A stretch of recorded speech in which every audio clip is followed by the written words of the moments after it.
A young couple, both shy and totally new to married life, finally tie the knot. Their wedding night arrives, and they're both super nervous, but neither wants to admit it. The husband, unsure what to do, secretly calls his dad, Pop, what do I do first? Dad, simple, get undressed and hop into bed. So he does. Meanwhile, the nervous bride sneaks a call to her mom. Mama, what do I do? Mom, just get undressed and join him. They both lie there awkwardly for a bit. Then the husband calls his dad again. Okay, I'm in bed. Now what? Dad, look at her, son. Then take the hardest part of your body and put it where she pees. A few minutes pass. Now the bride is back on the phone with her mom.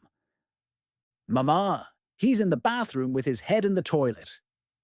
A college professor had noticed that one of his students, Dave, had suddenly started attracting a lot of female attention. Curious about his secret, the professor finally decided to ask him. Dave, what's your secret? You've been getting more attention than anyone else in the class. Dave smiled and replied, Well, it's simple. Before love, I just whip out my package and smack it against the bedside table, like a hammer. It kind of numbs it up and helps me last longer. Later that evening, the professor went home to his wife, who was in the shower. Excited for a little action, he quickly undressed, remembering Dave's advice. He started banging his package against the dresser. Just then, he heard his wife call from the shower. Dave, is that you? Arenda. After the Sunday service, Johnny hurriedly approached his parents, his face serious with a request. Mom, Dad, I need to talk to the minister right away, he said with urgency.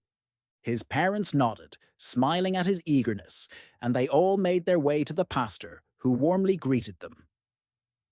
Pastor, Johnny began, I heard you say today that our bodies come from the dust. That's right, Johnny, the pastor replied. Our bodies are made from dust, and when we die, they return to it. Johnny scratched his head thoughtfully before saying, Well, Pastor, you better come over to our house right away and check under my bed. Because I think there's someone either coming or going. The pastor blinked in surprise, then chuckled, realizing Johnny's concern. I'll be right there, Johnny, he said, trying to contain his laughter. Let's see what's going on under that bed of yours. 3 dots. A little boy was wandering around a hotel when he heard some strange noises coming from one of the rooms. Curious, he opened the door and said, Wow, it's really dark in here. From inside, a man's voice replied, What do you want, kid? Here's $10. Go get yourself something and don't come back. Well, a little while later, the boy came back, opened the same door, and again said, Wow, it's still dark in here. Annoyed, the man groaned, You again? Fine, here's $10 more. Now scram! The boy walked away, with $20 in his pocket and a mischievous grin on his face. The next morning, feeling a little guilty, he confessed to his mom. She frowned and said, That's not okay. You need to go to church and confess your sins. So off he went. He entered the confession booth and said, Wow, it's dark in here. And from the other side, he heard a very familiar voice say, Seriously? Not you again. Nangi, a travel agent, was sitting at his desk when he noticed an elderly couple standing outside, gazing longingly at the posters of dream vacations in the shop window. They looked sweet and honestly a little heartbroken. The agent had just had a great week in business, so he felt a wave of kindness wash over him. He rushed outside, brought them in, and said, Listen, I know travel isn't easy on a pension, but I want to treat you both to a luxury vacation. My treat. No strings attached. Just say yes. Shocked but thrilled, the couple accepted. The agent had his assistant book 2 plane tickets and a room at a beautiful 5-star resort. About a month later, the little old lady came back into the shop smiling. "How was the trip?" the agent asked. "Oh, it was just lovely. The flight was wonderful and the hotel was like something out of a dream," she said. "I came to say thank you, but I do have one question." The agent raised an eyebrow. "Sure, what is it?" She leaned in and whispered, "Who was that old man I had to share the room with?" Punch. A man watched his wife preparing dinner and noticed something unusual. Before she fried the sausages, she always cut off both ends and tossed them away, only cooking the middle. Confused, he asked, "Why do you always cut off the ends of the sausages before cooking them?" She shrugged and replied, "I don't know. It's just how my mom taught me." Curious, the next day they visited her mother, and the wife asked, "Mom, why did you teach me to cut off the ends of the sausages?" The mother paused and said, "I'm not really sure. That's just how my mom did it. We should ask her." So the two of them went to the grandmother, and the wife asked, "Grandma, why do we always cut off the ends of the sausages before frying them?" The grandmother smiled and said, "Well, that's just the way my mom taught me. I never really thought about it. We should ask her." Determined to find the answer, the three women traveled to the great-grandmother at her retirement home. After explaining the situation, the great-granddaughter asked, "Great-grandma, why did you teach us to cut off the ends of the sausages?" The elderly woman looked surprised and replied, "You're still doing that? I only did it because my pan was too small to fit the whole sausage." A guy walks into a bar and says to the bartender, "See that glass at the end of the bar? I bet you $100 I can pee in it from here." The bartender laughs and says, "You're on." The guy steps back and starts peeing, but completely misses the glass. He's spraying everywhere, on the bar, on the floor, even on the bartender himself. The bartender bursts out laughing. "Ha ha! You owe me $100. The guy shrugs, walks over to a guy at the pool table. They laugh, and some cash exchanges hands. When he comes back, he hands the bartender $100. Curious, the bartender asks, "What was that about?" The guy grins. "Oh, I just bet that dude $1,000 that I could pee all over your bar, even on you, and you'd still be smiling when I was done." 7. An old man was a witness in a burglary case. The defense lawyer asked Sam, "Did you see my client commit this burglary?" "Yes," said Sam. "I saw him plainly take the goods." The lawyer asks Sam again, "Sam, this happened at night. Are you sure you saw my client commit this crime?" "Yes," says Sam. "I saw him do it."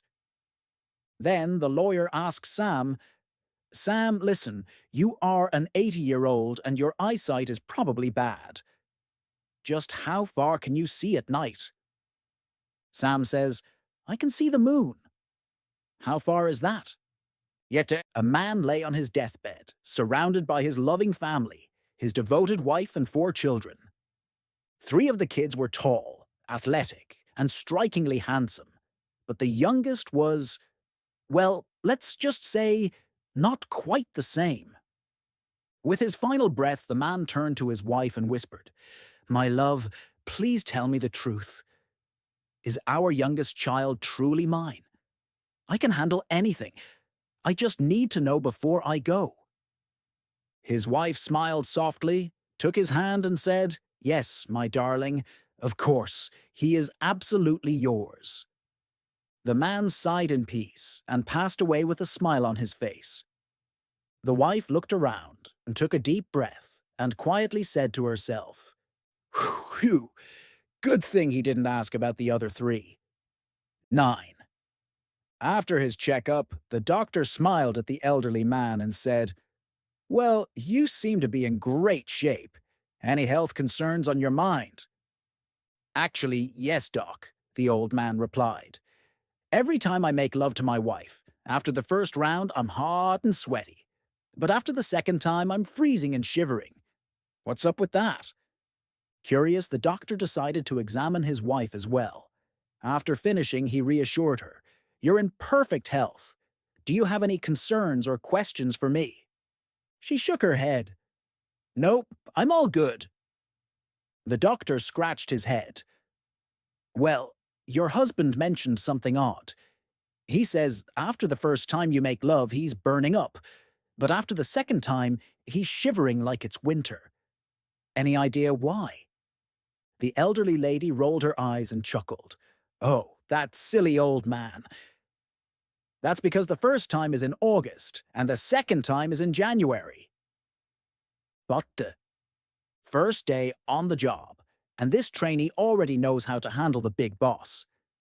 A man starts his first day as a trainee at a big corporate empire. Feeling bold, he picks up the phone and dials the pantry. "Get me a coffee, quickly," he demands.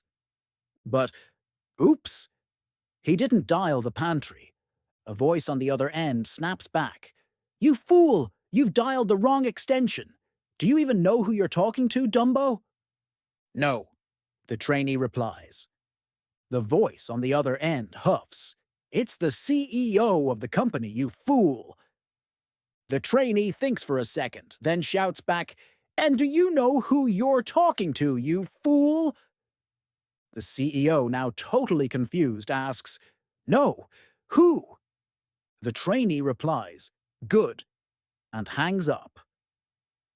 But then a police officer was making his usual rounds when something unusual caught his eye.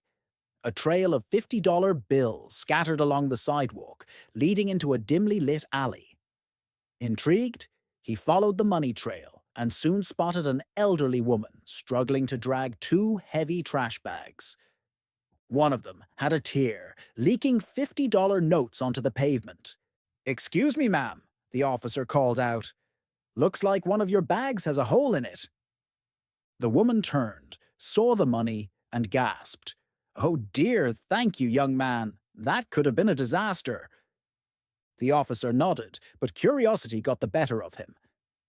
"If you don't mind me asking, where did all this cash come from?" The old lady smiled and leaned in.